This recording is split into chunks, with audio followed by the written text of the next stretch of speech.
Hello students. तो आज के वीडियो में हम लोग अखिल भारतीय संस्कृत ज्ञान परीक्षा कक्षा नवम का जो क्वेश्चन पेपर है, यानी कि जो आपको 2023-24 के एग्जाम में आपके क्वेश्चन पेपर हुए हैं, उसका हम लोग ओरिजिनल पेपर यहाँ पे है। और इसके हम लोग पूरे क्वेश्चन का सलूशन देखने वाले हैं, इसके आंसर को देखने वाले हैं, क्या क्या क्वेश्चन आपके पूछे गए थे पूरे, और जिससे आप लोग काफ़ी अच्छा प्रिपरेशन इस साल कर सकते हैं। तो इस जो आपका सत्र 2023-24 वाला एग्ज़ाम हुआ था, इसके हम लोगों ने एक वीडियो ऑलरेडी अपलोड कर दिया है, जिसमें हम लोगों ने 1 से 50 तक के क्वेश्चंस को कवर किया है, पूरे उसके आंसर को देखे हैं, और उसका काफ़ी अच्छा आपका रिस्पॉन्स रहा है। ठीक है, तो इसके हम लोग आज पार्ट 2 देखने वाले हैं, जिसमें हम लोग 51 नंबर प्रश्न 51 से 100 तक के क्वेश्चन जो हैं इसके लास्ट के, उनको हम लोग देखने वाले हैं। तो पार्ट 1 को देखना चाहते हैं तो सिंपल से आपको डिस्क्रिप्शन बॉक्स में लिंक मिल जाएगा, जहाँ से जाके आप वो पार्ट 1 को देख सकते हैं। पूरे क्वेश्चन 1 से 50 तक के क्वेश्चन को कवर कर सकते हैं। ठीक है, इससे और सारे आपको वीडियो मिल जाएंगे, जो कि सत्र 2023-24 से पहले के जितने भी एग्जाम हुए हैं, उनके भी मैंने क्वेश्चन पेपर का सोल्यूशन पूरा करा के इस चैनल पे अपलोड कर दिया है। तो इस चैनल को भी सब्सक्राइब कर लीजिएगा, ताकि आपको पूरी हेल्प हो सके अच्छे तरीके से। ठीक है, तो चलिए हम लोग अपने फटाफट से क्वेश्चंस के पूरे देखते हैं, कौन कौन से क्वेश्चंस इसमें पूछे आ रहे हैं, और कैसे हम लोग प्रिपरेशन करें, किस किस टॉपिक से ज़्यादा क्वेश्चन आपसे पूछे आ रहे हैं, इनका सारा आपको आइडिया लगने लगेगा। ठीक है, देखिए, तो हम लोग टोटल इसमें से देखते हैं यहाँ से हम लोग को जाना है कहाँ, 51 नंबर से क्वेश्चन से देखना है। ठीक है, तो मैं जूम करके अपने लेवल में लगाया था वैसे। तो 51 जो है आपका है, इसमें कहा गया कि जो माता सबरी ने श्री रामचंद्र जी को अपनी कुटिया में पधारे, अच्छा देखा, जब वो वहाँ पे पहुँच गए तो उनको जब देखा तो कह रहा है कि तब वह किस गुरु मुनि के वचनों को याद करके प्रसन्न हो और भावुक हो गई। ठीक है, तो कि मतलब इसमें जो आप लोग अगर देखेंगे रामायण, तो उसमें जो माता सबरी थी उनको एक आशीर्वाद मिला था एक तरीके से, कि आपके कुटिया में एक बार श्री रामचंद्र मतलब जो है पधारेंगे। तो वही जो जब ये श्री रामचंद्र वहाँ पहुँच गए, तो यहाँ पे कहा जा रहा है कि माता सबरी किस मुनि का याद कर रहे हैं, मतलब जो उनको आशीर्वाद कहे थे मतलब आपके आएंगे, उनका याद करेंगे। तो वो कौन थे वो आपको बताना है। तो यहाँ पे हो जाएगा जो 51 का सही आंसर है, वो ए है, गुरु मतंग ऋषि। इनका बहुत ज़्यादा उसमें रामायण में जिक्र होता है, आप लोग याद रखेंगे इसको। ठीक है, आगे बढ़ा था 52 जो है, प्रश्न नंबर 52 जो है, कह रहा है कि अष्टांग योग का एक अंग यम, ठीक है, के अंतर्गत निम्न में से कौन सा नहीं आता है। ठीक है, तो जो अष्टांग है उसमें यम के अंतर्गत कौन सा नहीं आता है, तो इसको हो जाएगा जो आपका 52 का, वो ए है आपका, अहिंसा नहीं आता है। ठीक है, यहाँ पे अष्टांग योग का एक अंग, ठीक है, यम के अंतर्गत कौन सा नहीं आता है, तो अहिंसा, यह सही हो जाएगा। ठीक है, आगे बढ़ते हैं। जो 53 जो आपका है वो क्या कह रहा है, तो यहाँ पे ब्लैंक दिया है, कह रहा है कि निरोध ही योग कहलाता है। ठीक है, किसका निरोध ही योग कहलाता है ये आपको बताना है। तो 53 का जो सही है वो आपका बी हो जाएगा, जहाँ पे चित्त वृत्तियों, ठीक है, ये चित्त वृत्तियों का निरोध ही क्या है, योग कहलाता है। इस तरीके से आप याद रखेंगे। आगे बढ़ जाते हैं, नेक्स्ट जो हमारे पास क्वेश्चंस हैं इनको हम देख लेते हैं। नेक्स्ट में हमारे पास आ जाएंगे यहाँ पे 54 नंबर प्रश्न। ठीक है, 54 में क्या कह रहा है, यहाँ पे कह रहा है कि वे गुण जो व्यक्ति के चरित्र विकास में सहायता, यहाँ पे सहायक हैं, ठीक है, वो कहलाते हैं, क्या कहलाते हैं, जो व्यक्ति के विकास में सहायक हैं, तो उन्हें हम लोग क्या कहते हैं, तो वो हो जाएंगे आपके 54 का कन्फर्म हो जाएगा सी, नियम जो है, नियम जो है, नियम का जो गुण है एक तरीके से कह सकते हैं, हर एक चीज़ों को अपने डेली लाइफ को आप लोग एक नियमबद्ध तरीके से चलते हैं, तो आपके चरित्र का विकास जो है वो काफ़ी अच्छे तरीके से कराता है। तो यहाँ पे इस तरीके से यहाँ पे कुछ क्वेश्चंस आपके से पूछ लिए गए हैं। ठीक है, अब देखिए जो प्रश्न नंबर 55 है उसमें कह रहा है कि पतंजल, ठीक है, योग सूत्र किस महर्षि का प्रसिद्ध ग्रंथ है। यहाँ पे पतंजलि हो सकता है, पतंजल लिखा है, आप लोग एक बार देख लीजिएगा बुक में। ठीक है, तो इसमें जो 55 का जो सही आंसर हो जाएगा, मैं देख लेता हूँ, ये हो जाएगा आपका। ठीक है, ये महर्षि पतंजलि, ठीक है, अच्छा, पतंजलि योग सूत्र है एक, पतंजलि जो महर्षि है उनके मतलब उनका प्रसिद्ध ग्रंथ है। ठीक है, इस तरीके से आपका आगे बढ़े हैं। तो 56 नंबर जो प्रश्न कह रहा है कि उपासना का वेद किसे कहा गया है। ठीक है, तो उपासना का वेद किसे कहा गया, तो 56 का जो सही आंसर हो जाएगा आपका वो डी हो जाएगा। ठीक है, सामवेद को। ठीक है, इस तरीके से आप याद रखेंगे। आगे बढ़ते हैं हम लोग, नेक्स्ट क्वेश्चन, जल्दी सारे क्वेश्चंस को कवर करने हैं, हमारी वीडियो लॉन्ग ना हो। ठीक है, अब 57 नंबर प्रश्न देख लेते हैं। 57 नंबर जो प्रश्न हमारे पास है, कह रहा है कि योगस्थ कुरु कर्माणि संगणित व धनंजय। ठीक है, तो इस तरीके से सिद्धांतों को करके दिया है योग, ये सब करके श्लोक में धनंजय शब्द किनके लिए संबोधित किया गया। मेन जो क्वेश्चन में कहा गया आपसे कि जो धनंजय है, धनंजय ये सब किनके लिए संबोधित किया गया है, ठीक है। तो ये आपका बिल्कुल सही आंसर हो जाएगा डी, ठीक है। यहाँ पे जो अर्जुन है इनके लिए धनंजय जो शब्द है वो प्रयोग किया गया है, ठीक है। आगे बढ़ जाते हैं। नेक्स्ट जो है हमारे पास है 58 नंबर।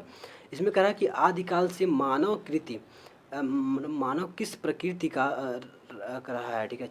एक मिनट, आदिकाल से मानव किस प्रकृति का रहा है ये आपको बताना है। तो 58 का जो सही आंसर हो जाएगा 58 का डी।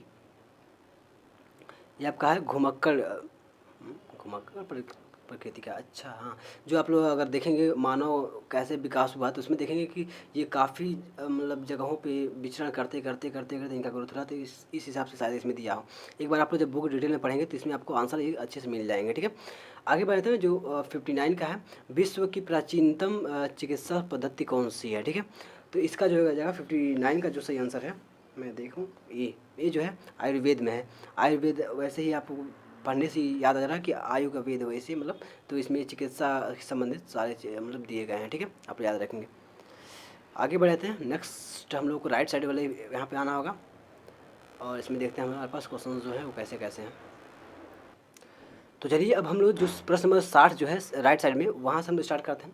यहाँ पे कह रहा है कि आयुर्वेद के अनुसार शरीर की प्रकृति के अनुसार कौन सा तत्व नहीं पाया जाता है, ठीक है। तो कौन नहीं पाया जाता, तो इसमें हो जाएगा जो आपका बी है वो कफ जो है वो सही आंसर हो जाएगा इस क्वेश्चन के लिए, ठीक है। आगे हमारे पास है प्रश्न नंबर 61, ठीक है। इसमें देखते हैं क्या पूछा गया हमसे। कह रहा है कि कला जीवन को, ठीक है, क्या डैश दिया है से यहाँ पे समन्वित करती है, ठीक है। तो क्या समन्वित करती है, तो इसमें जो हो जाएगा आपका बी जो है आपका सत्यम शिवम। यहाँ पे कला जीवन को सत्यम शिवम से समन्वित करती है, ये आपका हो जाएगा, ठीक है। संस्कृत के हिसाब से आप लोग पढ़ेंगे पूरा। आगे बढ़ जाते हैं। जो नेक्स्ट हमारे पास है 62 नंबर 62 में जो हमारे पास है कह रहा है क्वेश्चन कि फुनान नामक विशाल हिंदू साम्राज्य की राजधानी किस नदी के तट पर थी, ठीक है। तो किस नदी के तट पे थी, तो इसमें मेरा कन्फ्यूज़न था, देख लेते हैं एक बार में। 62 का जो सी है वो सही हो जाएगा मेकार, ठीक है। आप लोग एक बार इस क्वेश्चन को खुद से बुक में सर्च कर लीजिएगा, ठीक है। देखिए क्या आंसर मिला, मुझे मेकार मिला है, थोड़ा सा कन्फ्यूजन था इसमें। आगे बढ़ रहे थे। प्रश्न नंबर जो 63 है वो कह रहा है कि स्वामी रामतीर्थ का जन्म कब हुआ। तो कब हुआ, तो देखते हैं। 63 का जो है वो ई हो जाएगा 22 अक्टूबर 1873 को, ठीक है, याद रखेंगे आप लोग। आगे हमारे पास है यहाँ पे संभाजी महाराज का विधिवत राज्याभिषेक कब हुआ लिखा है, ठीक है। तो 64 का जो सही आंसर हो जाएगा वो है आपका बी है। 64 का बी जो है 10 जनवरी। आगे थोड़ा सा क्वेश्चन दिख नहीं रहा यहाँ पे इसमें है आपका 10 जनवरी 1681 को, आप लोग याद रखेंगे, ठीक है। आगे बढ़ जाते हैं। जो 65 है 65 नंबर प्रश्न है, इसमें देखिए क्या कह रहा है। तो इसमें कहा गया आपसे कि किस महाराणा ने यहाँ पे महाराजा रहना चाहिए, महाराणा लिखा हुआ। तो राज्याभिषेक के बाद अकबर की अधीनता स्वीकार नहीं की, किस, या हो सकता है राणा किस जो थे राणा प्रताप, उनके कुछ रिलेटेड ये हो सकता है, ठीक है। तो आप लोग एक बार इस क्वेश्चन को देख लीजिए, कहीं मिसप्रिंट भी हो सकता है, टाइपिंग में मिस्टेक हो सकता है। तो दिया किस महाराणा ने राज्याभिषेक के बाद अकबर की अधीनता स्वीकार नहीं की, ठीक है। तो जो 65 का सही आंसर हो जाएगा वो है हमारे पास 65 का सी, ठीक है। तो सी प्रताप लिखा है, वो इसका मतलब महाराणा प्रताप जी हैं, ठीक है। तो ये सही है, ठीक है। तो सी बिल्कुल सही हो जाएगा इसके लिए। आगे बढ़े थे। जो 66 है इसमें कह रहा है कि मान सिंह सेन लेकर अजमेर कहाँ पहुँचे, ठीक है। मान सिंह सेन लेकर अजमेर से कहाँ पहुँचे, ये क्या है। तो 66 जो है उसका जो सही आंसर है वो आपका सी अप्रॉक्स हो जाएगा, ठीक है, मांडलगढ़। आप लोग इस क्वेश्चन को देख भी लीजिएगा एक बार, ठीक है, अपने बुक से थोड़ा मैच करा लीजिएगा। आगे बढ़ जाते हैं। जो 67 नंबर प्रश्न है इसमें कह रहा है कि नागार्जुन का जन्म किस राज्य में हुआ था, ठीक है। जो क्वेश्चन मुझे पूरा कन्फर्म है उसको मैं बताते चल रहा हूँ। थोड़ा सा मुझे कन्फ्यूजिंग, क्योंकि आपके बुक में भी काफ़ी सारे आंसर जो होते हैं वो कभी मिलते नहीं हैं, गूगल वगैरह सब जगह इंटरनेट सर्च करने के बाद भी नहीं मिलते हैं। तो उसमें थोड़ा सा कन्फ्यूजन रह जाता है, फिर भी पढ़ने के बाद जो पास के आंसर होते हैं वो हम लोग बता देते हैं, ठीक है। क्योंकि कहानी बहुत बड़ी बड़ी दी रहती है तो उसमें से रिलेट कर जाता है कुछ क्वेश्चन, ठीक है। तो 67 में कह रहा है कि नागार्जुन का जन्म किस राज्य में हुआ था, ठीक है। तो जो 67 का जो है वो बी वाला जो है आपका सही हो जाएगा बिहार में, ठीक है, आप लोग याद रखेंगे। अगर अभी तक इस वीडियो को लाइक नहीं किए हैं तो वीडियो को लाइक करके चैनल को सब्सक्राइब कर लीजिए। देख सकते हैं आप लोग के लिए कितना मेहनत किया जा रहा है। एक एक आंसर को ढूंढना आपको खुद, आपको जो टास्क दिया गया है आप लोग एक बार देख लीजिए कितना समय लगता है आपको एक क्वेश्चन ढूंढने में। हम लोग तो पूरे 100 क्वेश्चन को सर्च कर रहे हैं, आपके लिए क्वेश्चन पेपर अवेलेबल करा रहे हैं, तो काफ़ी हार्ड वर्क आपके लिए होता है। तो वीडियो को लाइक करके चैनल को सब्सक्राइब कर लीजिएगा और हमारे रीच को बढ़ाने के लिए अपने फ्रेंड्स में जरूर से शेयर कर दीजिएगा। तो चलिए आगे हमारे पास जो है नेक्स्ट क्वेश्चन यहाँ पे 67 हो गया, 68 देख लेते हैं। 68 नंबर जो प्रश्न है यहाँ पे, इसमें कहा गया है कि कुषाण यहाँ पे सम्राट कनिष्क प्रथम की राजवैद्य कौन थे। ठीक है, राजवैद्य आपको पता होगा कि जो राजा लोग थे वो खुद का अपना एक डॉक्टर रखते थे। ठीक है, तो उनको राजवैद्य कहा था। खुद वो केवल राजा की जो परिवार वगैरह है, मंत्री वगैरह हैं, उनकी देखभाल के लिए वो रहते थे, उनको ही मतलब पूरा उपचार करते थे। तो उसमें कहा गया है कि जो कुषाण सम्राट कनिष्क हैं इनके प्रथम, ठीक है, कनिष्क प्रथम जो है उनका राजवैद्य कौन था। ठीक है, तो 68 का जो सही आंसर है वो ये हो जाएगा आपके लिए, चरक। ठीक है, आप याद रखेंगे। अब 69 जो है 69 नंबर जो प्रश्न है, करा कि सुश्रुत ऋषि, ठीक है, के वंशज थे। किसके वंशज थे? तो 69 का जो सही आंसर आपके लिए है वो बी हो जाएगा, ऋषि विश्वामित्र। ठीक है, इसको आप याद रखेंगे। आगे बढ़ते हैं, नेक्स्ट क्वेश्चन है, ये क्वेश्चन थोड़ा इंपॉर्टेंट लग रहा है। आगे बढ़ते हैं, 60 हो गया, 70 देख लेते हैं। 69 के बाद 70 यहाँ पे कह रहा है सुश्रुत संहिता का अनुवाद, ठीक है, अरबी एवं भाषा में भी किया गया, यानी कि अरबी और किस में किया गया था। ठीक है, तो 70 का जो सही आंसर है वो हो जाएगा आपका डी, ठीक है, संस्कृत में। ठीक है, आप लोग याद रखेंगे।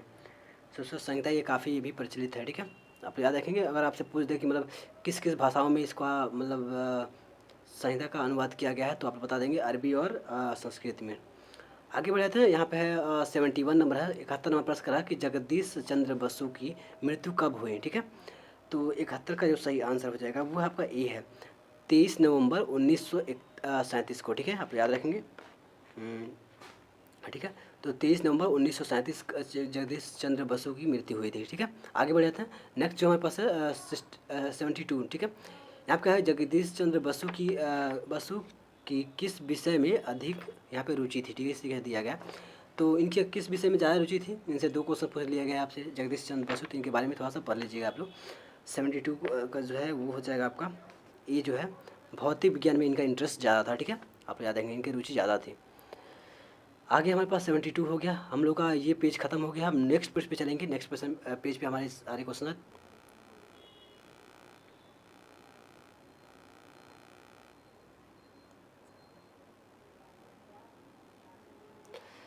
तो देखिए 73 जो है आपका 73 नंबर प्रश्न, इसमें क्या कह रहा है? कह रहा है कि 2022 में कितने लोगों को पद्म श्री पुरस्कार से सम्मानित किया गया। ठीक है, तो आपको ये बताना है क्वेश्चन। तो देखते हैं ये जो है आप कितने लोगों का किया 2022 में। 73 का जो है इसमें है डी। ठीक है, डी जो है 53 लोगों के लिए किया गया। आप लोग अभी क्वेश्चन को देखते रहिएगा। ठीक है, फिर आपके पास है 74, 74 नंबर जो प्रश्न है, इसमें कह रहा है कि आधुनिक युग में 1908 में लंदन ओलंपिक में किस खेल का प्रारंभ हुआ। ठीक है, तो 74 का जो सही आंसर है वो हो जाएगा आपका ए, हॉकी का। ठीक है, हॉकी जो है आपका नेशनल गेम है, तो आप याद रखेंगे इसको।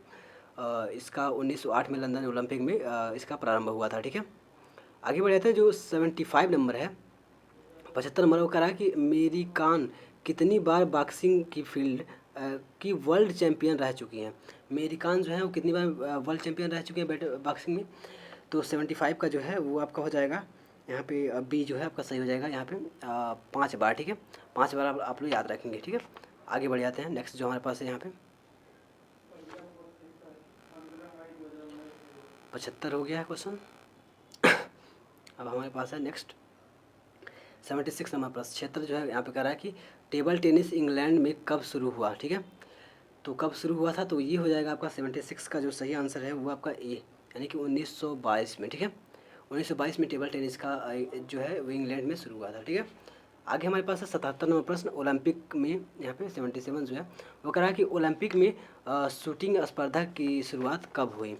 तो जो 77 नंबर प्रश्न है इसमें कह रहा है कि जो बी है वो सही हो जाएगा। ठीक है, 77 का जो बी है 1896 1896 में इसकी शुरुआत हुई थी। ठीक है, आगे है हमारे पास 78 नंबर प्रश्न में कह रहा है कि तैराकी में स्विमिंग पूल की गहराई कितनी होती है। ये क्वेश्चन काफ़ी इंटरेस्टेड है, मैंने काफ़ी इसमें सर्च किया। इसमें ऑप्शन से रिलेटेड आंसर नहीं मिल रहा था, ठीक है।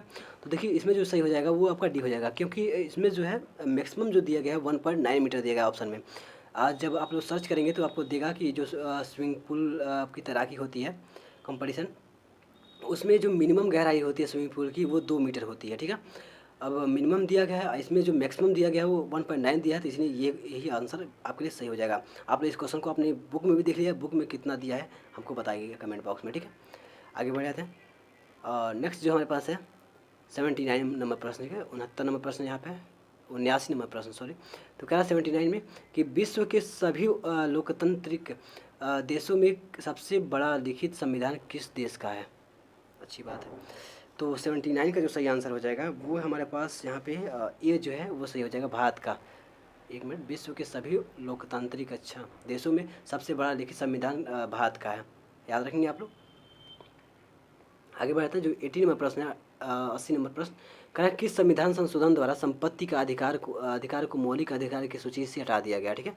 ये काफ़ी अच्छा हुआ था। तो जो हमारा यहाँ पे पूछा गया था क्वेश्चन कि संविधान संशोधन में हमारे संपत्ति का अधिकार हटाया गया, तो इसका जो सही आंसर क्या हो जाएगा हमारे पास, तो यहाँ पे हो जाएगा बी जो है 44 में, ठीक है। 44वां जो संविधान संशोधन था, संशोधन जिसमें संपत्ति का अधिकार हटा दिया गया, और 80 का है वो बिल्कुल सही हो जाएगा बी वाला ऑप्शन, ठीक है। आगे बढ़ जाता है। नेक्स्ट क्वेश्चन जो हमारे पास है यहाँ पे प्रश्न नंबर 81 जो है कह रहा है कि महावीर चक्र सम्मान पहली बार कब दिया गया, ठीक है। तो जो 81 नंबर प्रश्न है इसका आंसर देख लेते हैं हम लोग। 81 का जो है वो ए जो है वो 1950 आपका सही आंसर, 1950 आपका सही आंसर हो जाएगा। इस क्वेश्चन को आप लोग एक बार थोड़ा देख लीजिएगा, ठीक है। 1950 मैंने जहाँ तक देखा था वो था, ठीक है। आगे बढ़ जाते हैं। नेक्स्ट जो हमारे पास क्वेश्चन है, आपको गलत आंसर नहीं याद करके जाना है। वैसे मैंने जहाँ तक पूरा मेरा फोकस था वो मैंने देखा था, अभी मैं लिखा भी हूँ ई पे, लेकिन थोड़ा सा कन्फ्यूजिंग है, ठीक है। आप लोग देख लीजिएगा एक बार। तो महावीर हो गया। अब देखते हैं यहाँ पे 82 नंबर प्रश्न, 82 नंबर जो प्रश्न है उसमें क्या कहा गया आपसे। तो कह रहा है कि अशोक चक्र सम्मान किसके द्वारा दिया जाता है, ठीक है। तो आपको पता होना चाहिए, जो 82 का सही आंसर हो जाएगा वो आपका है यहाँ पे बी, ठीक है। राष्ट्रपति के द्वारा दिया जाता है, ठीक है। अशोक चक्र सम्मान जो है वो राष्ट्रपति के द्वारा दिया जाता है, ठीक है। उसके बाद से आपके पास है 83 में 83 में प्रश्न में कहा गया कि बाल पुरस्कार कितने प्रकार के होते हैं, ठीक है। तो यहाँ पे जो हो जाएंगे वो बाल पुरस्कार आपके 83 का ये 2 प्रकार के होते हैं, ठीक है, आप याद रखिएगा। आगे बढ़ जाते हैं। नेक्स्ट जो हमारे पास क्वेश्चन है 84 नंबर प्रश्न है, संविधान की रचना कितने दिनों में हुई थी। ये क्वेश्चन काफ़ी इंटरेस्टेड है। 2 साल 11 माह 18 दिन जो है आपका ये जो है वो सही हो जाएगा। देख लेते हैं एक बार 84 का, ठीक है। तो 2 साल 11 माह 18 दिन आप लोग इसको याद रखिएगा, ठीक है। और आप लोग कमेंट बॉक्स में ये भी बताइएगा कि इसमें कितना टोटल खर्च आया था, ठीक है। बजट इसका अप्रोक्स दिया गया था, तो और कितने इसमें सदस्य शामिल थे वो भी आप लोग कमेंट बॉक्स में बता दीजिएगा, ठीक है। चलिए देखते हैं आगे। इससे आपके क्वेश्चंस जो हैं वो प्रिपेयर होंगे और काफ़ी अच्छे से ये आपके अगले इस बार के एग्ज़ाम में पूछा जा सकता है, ठीक है। आराम से देख लेते हैं आगे। यहाँ पे है 85 में जो कहा कि समानता का अधिकार किस अनुच्छेद में आता है, ठीक है। तो समानता का अधिकार है वो देख लेते हैं। 85 का जो है आपका ए अनुच्छेद 14 से 18 के बीच में आता है, ठीक है। मतलब 14 से 18 का जो अनुच्छेद हैं इनमें आते हैं समानता का अधिकार, ठीक है। आगे बढ़ाते हैं। जो 86 दिया 86 में प्रश्न कर रहा है युवा दिवस कब मनाया जाता है, ठीक है। तो ये हो जाएगा 86 का जो सही आंसर है वो हमारे पास है सी, ठीक है।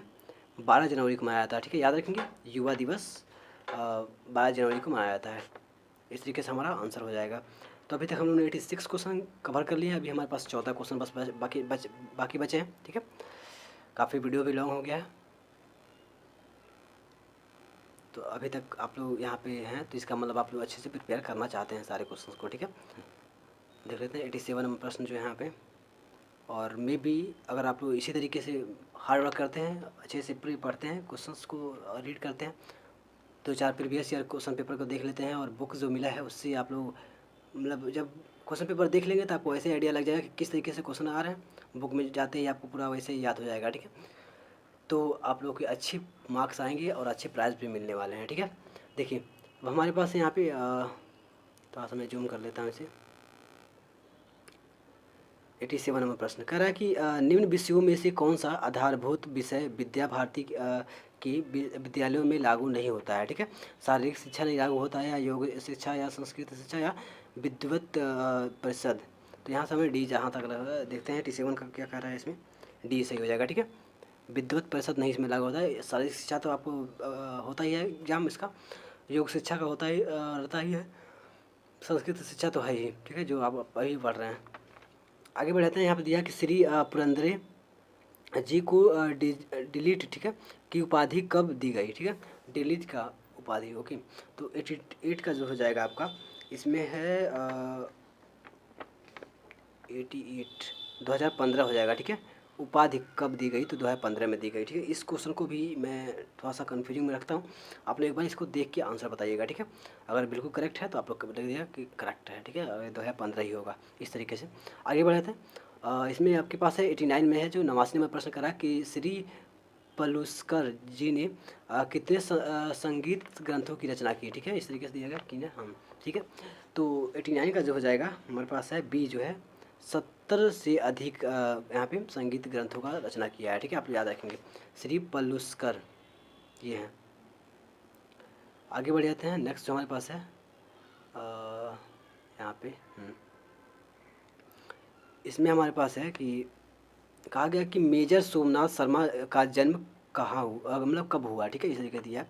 तो जो मेजर सोमनाथ थे, 90 का जो सही आंसर हो जाएगा वो है आपका ए। ठीक है, 31 जनवरी 1923 को हुआ था। आप लोग इस चीज़ को याद रखेंगे।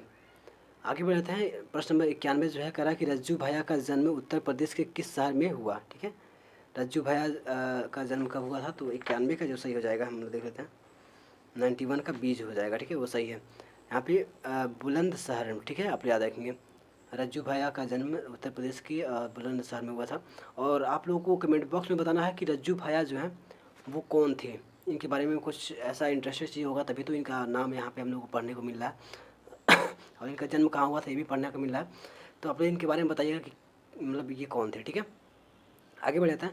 92 जो है 92 में प्रश्न कर रहा है कि मेजर सोमनाथ शर्मा के पिता का क्या नाम था। ठीक है, तो इनका देख लेते हैं हम। 92 का जो है 92 का ए जो है श्री अमरनाथ शर्मा, ये आप लोग याद रखिएगा। ठीक है आगे बढ़ जाते हैं। पूरे क्वेश्चन को आप लोग याद रखना है, आपको यही सारे क्वेश्चंस आपके मतलब देखने को मिलेंगे। आप वैसे ही मेरे जो पहले 2-4 क्वेश्चन पेपर कराए हैं उनसे और इस क्वेश्चन को अगर मैच कराएंगे आप लोग तो वैसे पता चलेगा कि इस पेपर में कितने क्वेश्चन पहले वाले क्वेश्चन के आए हुए हैं, वैसे आपको पता चल जाएगा। ठीक है, लगभग 50+ क्वेश्चन इसी में सेम ही रहते हैं। ठीक है, थोड़ा सा क्वेश्चन चेंज किया जाता है क्योंकि क्वेश्चन ही कितना रहेंगे। बुक आपको देखी होंगी 100 पेज से कम की बुक है, उसमें ज़्यादा कुछ दिया ही नहीं है, तो क्वेश्चन कितने बनेंगे। और हर साल आपको 100 क्वेश्चन पूछने हैं तो भाई हर साल रिपीट तो होगा ही क्वेश्चन। ठीक है, अब देखिए इसके बाद से इसीलिए मैं पूरे साल के क्वेश्चन पेपर करा रहा हूँ, जिससे कि किसी को बहुत लोग होते हैं बुक पढ़ना नहीं चाहते हैं तो केवल क्वेश्चन पेपर देख के ही पूरे उनके अच्छे से प्रिपरेशन हो जाएगा। ठीक है, वो भी जो क्वेश्चन पूछे जाते हैं वो क्वेश्चन अच्छे से उनको मिलेगा। अब देखिए हम लोग कहाँ तक पहुँचे थे, ये 92 हो गया। अब यहाँ पे देख लेते हैं 93 वाला। 93 में कहा गया कि आपकी विष्णु दिगंबर, ठीक है, पलुस्कर जी का जन्म कब हुआ। ठीक है, तो 93 का जो है आपका यहाँ पे हो जाएगा बी, 18 अगस्त 1872 को। ठीक है, अब देखिए 94 जो दिया गया है वो कह रहा है कि भारत में हरित क्रांति का जनक किसे कहा जाता है। अभी श्वेत क्रांति पूछा गया था, अब हरित क्रांति पूछा गया है। तो वैसे ही रक्त क्रांति, ऐसे लाल क्रांति, कुछ करके कई सारे ऐसी क्रांतियाँ हैं। तो आप लोग इस तरीके से याद रखिएगा कि अगली बार इस बार पूछा जा सकता है उससे डिफरेंस। ठीक है, थोड़ा सा। तो इसका जो सही आंसर हो जाएगा इसमें, तो 94 का है हमारे पास सी। यहाँ पे है डॉक्टर MS स्वामीनाथन जो है, इनके बारे में आप लोग काफ़ी पढ़े होंगे। तो ये है हरित क्रांति के जनक। ठीक है, आगे हमारे पास है 95 नंबर 95 नंबर जो प्रश्न है वो कह रहा है कि डॉक्टर कुरियन का जन्म किस राज्य में हुआ। तो ये हो जाएंगे 95 का जो है आपका प्रश्न नंबर 95 का बी है आपका केरल में। ठीक है, याद रखेंगे। आगे बढ़ जाते हैं। हमारे पास 95 हो गए, 5 क्वेश्चन और बच्चे हमारे पास, जल्दी रिकवर कर लेते हैं इनको भी। 95 में हमारे पास है कि ज्योतिबा फूले का जन्म कब हुआ। ठीक है, तो 96 का जो सही हो जाएगा हमारे पास यहाँ पे सी। ठीक है, 11 अप्रैल 1827 को। ठीक है, ज्योतिबा फूले को। ठीक है, उसके बाद से हमारे पास 97 जो है 97 में प्रश्न है आधुनिक भारत का पहली महिला अध्यापिका का क्या नाम था। ठीक है, आधुनिक भारत का, मॉडर्न इंडिया। तो इसमें हमारी जो महिला थी Savitri by Phule, Ahilya Bai, mother Teresa, Hirabai. यहाँ से ये हमारे यहाँ तक लगता होगा यही सही है, ठीक है। सावित्री बाई जो फुले हैं वो हमारे आधुनिक भारत की पहली महिला अध्यापिका हैं, ठीक है। आगे हमारे पास है 98 कह रहा है कि पूर्वोत्तर भारत की लक्ष्मीबाई किसे कहा जाता है, ठीक है। 2 लक्ष्मीबाई हो गए क्या यहाँ पे। तो पूर्वोत्तर भारत की जो लक्ष्मीबाई हैं वो कौन थी, तो 98 का जो सही आंसर हो जाएगा। यहाँ पे हमारे कन्फ्यूजिंग में है, मैं इसका आंसर नहीं ढूंढ पाया हूँ, ठीक है। आप लोग एक बार बुक में देख लीजिएगा कि इसका आंसर क्या मिल रहा है। मैंने नेट पे भी सर्च किया शायद, तो नहीं मिला था, ठीक है। अब देख लेंगे आप लोग इसका आंसर क्या हो रहा है, आपकी बुक में क्या दिया गया है, ठीक है। अब कमेंट बॉक्स में कमेंट करना, देखते हैं कौन इसका आंसर देता है। 98 हो गया, 99 देख लेते हैं। 99 नंबर प्रश्न जो है 99 नंबर करा है कि पद्म विभूषण किस क्रम का सर्वोच्च पुरस्कार है, ठीक है। तो 99 का जो सही हो जाएगा वो आपका सी है, द्वितीय क्रम का, ठीक है। पद्म विभूषण सर्वोच्च पुरस्कार है, ठीक है, आप याद रखेंगे। अब 100 जो है लास्ट क्वेश्चन इस पेपर का, कहा कि गुरु पूर्णिमा का अन्य नाम क्या है, ठीक है। तो यहाँ पे देख लेते हैं, 100 का जो सही हो जाएगा वो आपका बी है, व्यास पूर्णिमा, ठीक है। इस तरीके से हमारे पास पूरा 100 क्वेश्चन हम लोगों ने कवर कर लिया है। तो अगर अभी तक इस वीडियो को लाइक नहीं किया है तो इस वीडियो को फटाफट से लाइक करके चैनल को सब्सक्राइब कर लीजिए और हमारे रीच को बढ़ाने के लिए इस वीडियो को शेयर कर दीजिएगा अपने फ्रेंड्स में जरूर से। आपके लिए काफ़ी ज़्यादा हार्ड वर्क किया जा रहा है। और अब अभी इस पूरे क्वेश्चन पेपर में कहीं भी आपके एक भी क्वेश्चन में डाउट हो या कुछ और आप लोग इस आपके क्लास 9th के या आप लोग 10th में जिसमें भी हैं, तो उस हिसाब से अगर किसी भी टॉपिक पे आपको डाउट्स हैं तो आप लोग कमेंट बॉक्स में बता सकते हैं, या किसी नए वीडियो को आप लोग चाहते हैं इस एग्ज़ाम से रिलेटेड या कोई और भी है तो आप लोग बता सकते हैं हमें, तो हम लोग जल्दी ही उस वीडियो को प्रोवाइड करने का प्रयास करेंगे। तो चलिए, thanks for watching my video till last. जय हिंद।